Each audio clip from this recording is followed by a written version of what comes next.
انت في رايك سيد البلد؟ والله حقيقة يعني الناس زي ما بتقول ما حقدر افتريك فيها يعني. خلوهم يقولوا. هيثم، انا متى حامل رايك ليك في سيد البلد المريخ؟ منو؟ انت سيده دي محسومه عند الجواهر، لكن سيد البلد منو؟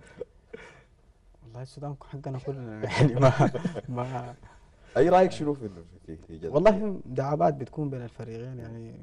في النهاية هم الاثنين اسياد بلد يعني مم. الهلال والمريخ مم. والمريخ والهلال. فالبلد حقتهم الاثنين يعني، وحقت باقي الفرق الثانية طبعا. مم. لكن دي بتكون حاجات يعني مناوشات بين الجمهور كده طيب، ومداعبات انتقال وكده. التشجيع لقوالب اخرى، في اغنيات كثيره من فنانين شباب وكده بتنزل في الاذاعات، بتكون في المباريات، تخيل في الاستادات ذاتها بتكون بتلعب وهكذا، انتم منتبهين لده يعني؟ عنده لكم تاثيراتكم الايجابيه على المستوى احساس المعنوي؟ احساس جميل مع مم. انت معنا لفت نظر الناس كده بالاداء يعني اداء الفرق والمنتخب، ولفت الناس انها تهتم به. مم. يعني فيصل قال حاجه جميله انه الفرق يعني او المشجعين لما يجوا يكون عندهم نشيد او قصيده حافظينها بيكون شكلها اجمل وبتكون متوحده ويكون الاستاد كله بيهتم بها، فبكون يعني هما سند ودعم يعني معنوي كبير للاعبين في المباراه. نعم. فبيزيد من حماس اللاعبين لاداء اكثر. نعم. طيب، انا داير انتقل بكم لمحور اخر، انتم الاثنين قاده فرق. واحده من الاشكالات الكبيره اللي ظلوا برضو الناس يطلقوا عليها مشكله الادارات في الانديه. في بعض الناس الخبراء والمنظرين في مجال الرياضه يفتكروا انه واحده من عيوب الاداره الرياضيه في السودان ان الانديه ليست مؤسسات وانما ادارات تعتمد على اشخاص.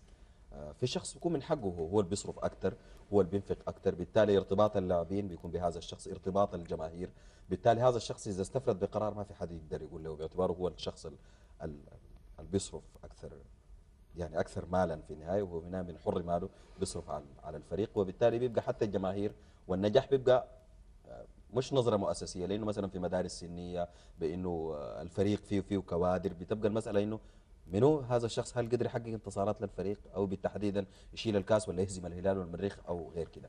بتبقى ما في نظره موضوعيه لمساله الاداره.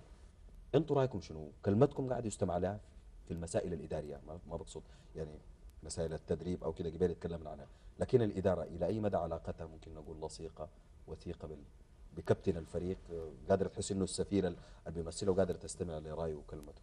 وهل بالفعل احنا عندنا اشكالات في الاداره؟ يعني محتاجين نظرتنا انديتنا تتحول لشركات، تبقى مؤسسات عندها مجلس اداره، عندها رقيب، عندها هكذا؟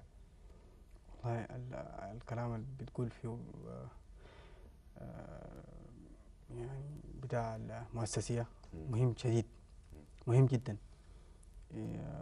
إن تكون في نظرات يعني بعيدة المدى، إنه الناس تفكر بعيد، بعد سنين، بعد 5 سنة، بعد 6 سنة ما نفكر في السنة دي أو كده.